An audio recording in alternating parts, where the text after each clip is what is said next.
எனக்கு ரொம்ப நாளாக ஒரு டவுட் இருக்குது. உங்களில் யாருக்காச்சும் தெரிஞ்சால் எனக்கு கிளியர் பண்ணுங்கள்.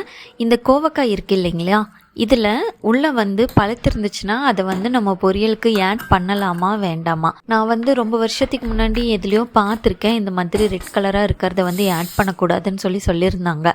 பட் நான் வாங்குகிற காயில் பார்த்திங்கன்னா பாதிக்கும் மேலே பழுத்த மாதிரி தான் இருக்குது உள்ள. ஸோ நான் என்ன பண்ணியிருக்கேன்னா, நல்லா கனிஞ்சிருக்கிறத மட்டும் அவாய்ட் பண்ணிவிட்டு ஓரளவுக்கு லைட்டாக பழுத்ததை மட்டும் இங்கே பொரியல் மாதிரி செஞ்சுருக்கேன். நல்லா தான் இருந்துச்சு. ஸோ உங்களுக்கு யாராச்சும் இதை எப்படி செலக்ட் பண்ணணும், இந்த ரெட் கலரில் உள்ளே இருந்தால் நம்ம அதை செய்யலாமா வேண்டாமான்னு சொல்லிட்டு கமெண்ட் பண்ணுங்கள். இன்றைக்கி பிரேக்ஃபாஸ்ட்டுக்கு பார்த்திங்கன்னா கம்பு தோசையும் கார சட்னியும், அதுக்கப்புறமா லஞ்சுக்கு பார்த்திங்கன்னா தேங்காய் சாப்பாடு செஞ்சுருந்தேன், கூடவே கோவக்காய் பொரியல், அதுக்கப்புறம் குட்டீஸ்க்கு ஸ்நாக்ஸுக்கு சுண்டலும் செஞ்சுருந்தேன். நைட்டே பார்த்திங்கன்னா காலையில் செய்கிறதுக்கான கோவக்காய் எல்லாத்தையுமே கட் பண்ணி ஃப்ரிட்ஜில் ஸ்டோர் பண்ணி வச்சிட்டேன். இந்த மாதிரி ப்ரிப்ரேஷன் பண்ணி பிளான் பண்ணி பண்ணும்போது பார்த்திங்கன்னா நம்மளுக்கு டைம் ரொம்ப சேவ் ஆகுது, மைண்ட் ரொம்ப ரிலாக்ஸ்டாக இருக்குது. காலையில் ஹரிபரியாக இல்லாமல் ஓரளவுக்கு ஸ்மூத்தாக போகுது.